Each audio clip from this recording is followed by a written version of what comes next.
All right. Hello, friends. This is just another quick tutorial from Breakthru Photography at the BT Live Studios. Yes, BT Live. And also soon to be BT Photography. Okay, so I just want to talk quickly about what we've got here. We are currently working on this model. Her name is Kim Jonathan.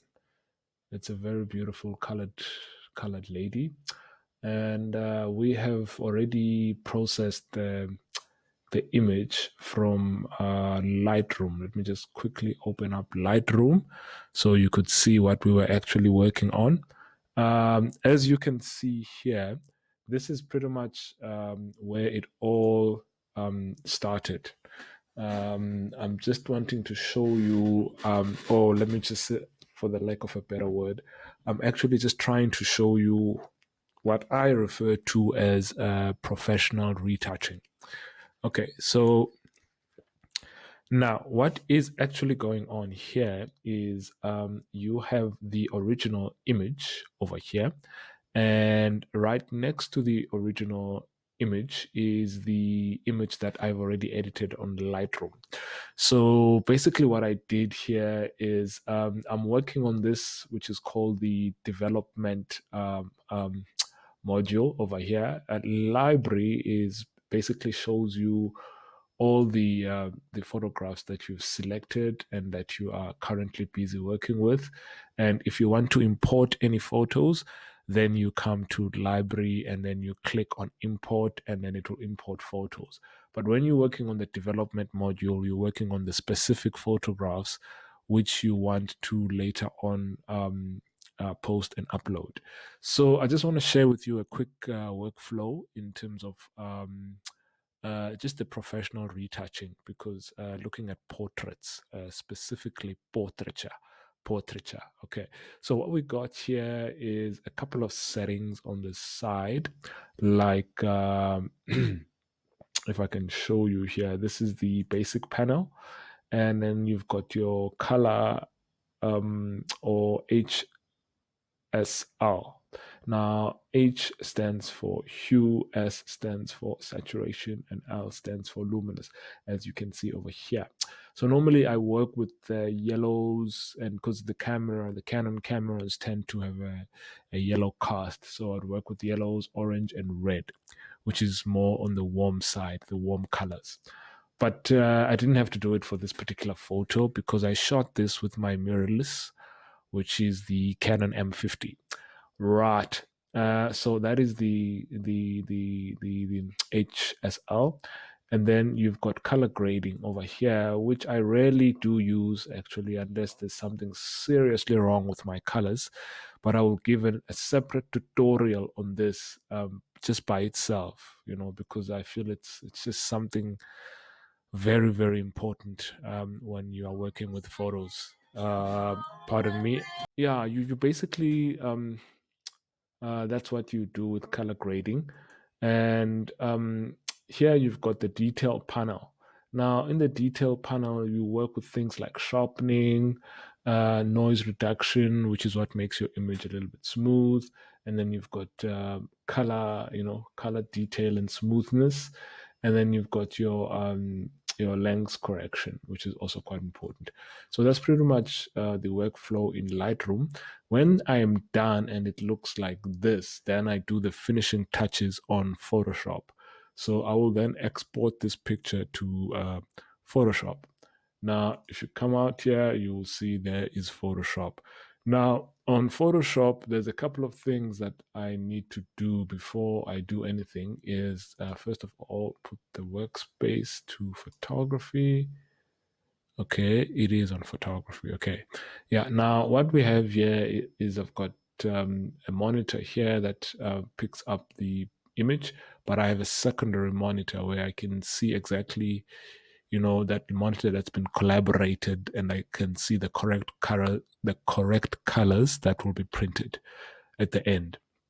So as I was saying, on this particular image, The first thing I look at when I'm looking at professional retouching is the actual picture in itself. So I'll obviously have to zoom in and you'll pick up some inconsistencies.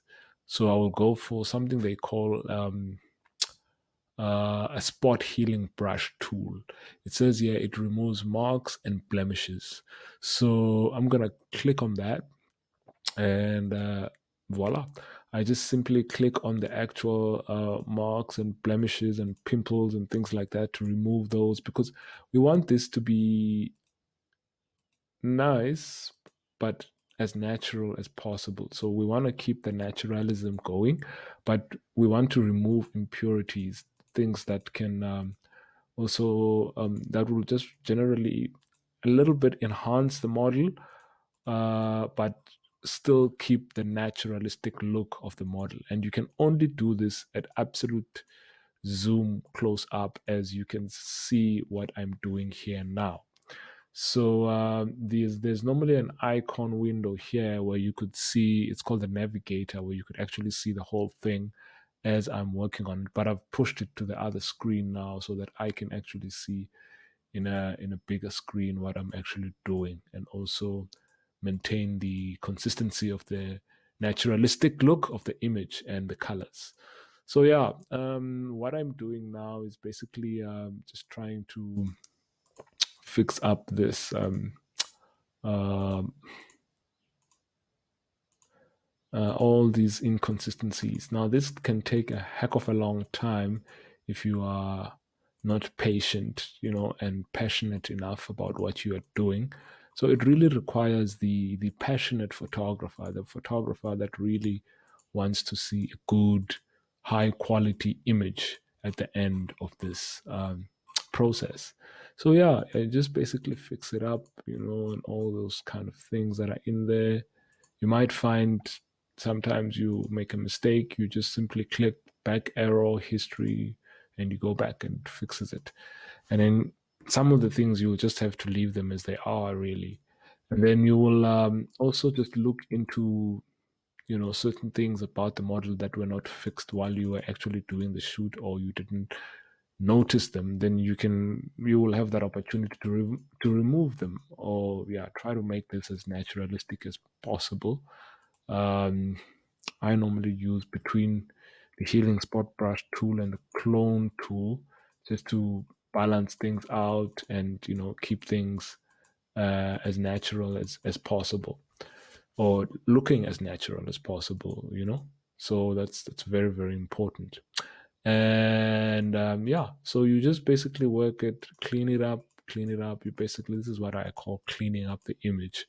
And you want this to be perfect, because when people are looking at this, they're looking at you, they're looking at your brand, they're looking at the quality and what you produce. So it needs to be done very, very, very, very, very well, and you can't burn and dodge this kind of thing. You need to make sure that you pay attention to detail.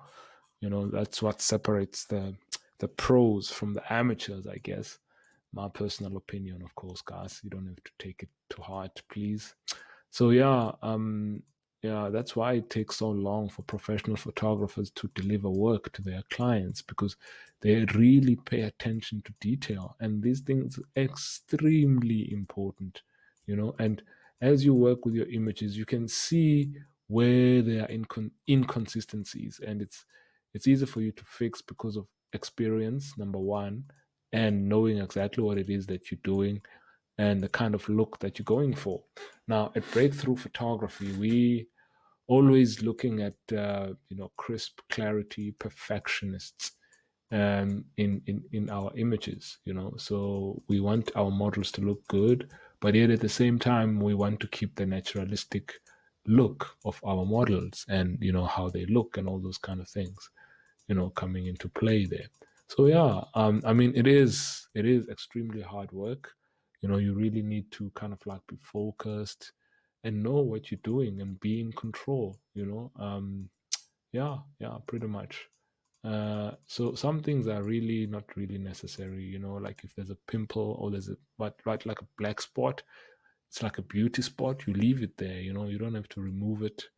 Some things are just left as they are. So for the sake of um, you know for the sake of beauty. Yeah. So I think that's a better um, zoom than what I had previously. For you to see what I've kind of like already done. And you see how beautiful his skin is. She naturally has a beautiful skin, but they're just small things that need to be taken care of, and just healed basically, so that you don't have to worry about perfectionism, because we always aim for perfectionism, in what we do. We want our work to be beautiful. So yeah, okay, lovely stuff. Right, Kim Kardashian. No, I'm joking. It's Kim Jonathan. Okay, Kimmy go. Right. This looks good enough for me. I'm quite happy with what I'm seeing. Okay, so I think that's enough of a tutorial for today. I just wanted to show you what we normally do, just to for quality control and also for transparency, especially those aspiring photographers that want to learn from us, and understand the ins and outs of the trade. Now, guys, please don't look at my tutorials and go out there and try it and think that, it takes like time, patience, and experience to be able to do this kind of thing, the way that I'm doing it. So learn it, but just bear in mind that you're still learning, and don't be quick to think that now all of a sudden you've understood this, you're a master, you're a genius. No, guys, it takes time. I'm talking specifically to those aspiring photographers or those that want to be part of this trade. Yeah, so but when you are good, you are good, and your vision, you've got a vision. You love photographing portraits, you like photographing people, because I focus on people. Me, that's the most important thing. And then also there's the issue of the background. So with the background, I normally go for the healing brush tool. And what you would do here, you would select a very clean, smooth area like that one, and you would just remove some of these nasty lines that just creep up everywhere. You know, because the cloth was creased. Basically, that's why you're having such things. So I think it also depends on you. Kind of like you could either use the healing spot brush tool or the actual healing tool to just remove these creases on the background cloth, because we want a holistic look of the image. Oh, I'm actually running out of time now. I'm already 15 minutes into my next program of what I need to do today. So yeah, I just wanted to go over this and let you guys see how the cookie crumbles when I do this kind of work. And I imagine if I have to do this for every single image that I want and or that the client wants, and most clients are quite impatient, and they don't understand that photography is an artistic process. You don't just take a picture and vamavush, it's done. Now you can deliver the goods. No. Don't work like that. You've got to be patient. Patience is a virtue, somebody once said. Um, Sometimes I would like to know. So yeah, it's gonna make that big to cover a large area and a lot of things at once, because now it's just taking a little bit too long. Now, what I'm doing now can be a problem at times when you're in a hurry, because if and you don't have memory on your computer, the scratch disk might be full, and then it will just go slow or freeze, completely freeze, and you can't work, and it's frustrating, and pressure for time, and all sorts of things. So you don't want that happening to you. So yeah, Remember, guys, perfectionism, everything you must look at it with a professionistic eye, so that you try and get it as close as possible to what we call a breakthrough quality, because there's a certain quality that's an acceptable standard in society, and there's also an acceptable breakthrough standard. That's two different things. People might look at my picture or pictures that have been taken by Breakthru and say, that looks great, that's amazing. But according to Breakthru, there's so much that can still be done to make that image look absolutely breathtakingly gorgeous, to the standard, of the reputation of what a breakthrough image looks like. Because a breakthrough image is perfect, for the lack of a better word, perfect, absolutely perfect. And it needs to be, for perfection, you need time. You need to take time and consider all the parts that are failing and fix them, right? And that is a typical breakthrough portrait right there. Just wanted to share that with you guys. And the next thing you do from here, you will save the image. So, file, save as. Obviously, I'm going to save it in the folder, because the one that's in the folder has not been worked on like I have. The last element is, I see a yellow cast on this picture. So what I'm going to do, and that takes a lot of experience for somebody to be able to notice that, I'm going to look at color balance on Photoshop, and I'll put cyan to about, let's say, 20. And I'll put magenta to around about 12. And then I'll stretch yellow to like 3, because I really don't want that. And I'll view a before, and then I'll view an after. You can see already there's a slight improvement. So maybe you could even push these further. Uh, Maybe 30. And then this one, take it to 18 perhaps. And this, push it to like 5, 6, somewhere there. And before, after.